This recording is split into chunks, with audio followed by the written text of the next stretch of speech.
அழகியர் பார்த்ததுண்டு, ஆனால் அவள் போல் பார்த்ததில்லை.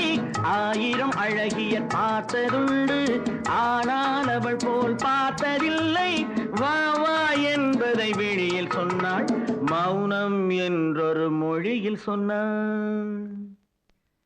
அவளுக்கென்ன அழகிய முகம், அவனுக்கென்ன இளகிய மனம், நிலவுக்கென்ன இரவினில்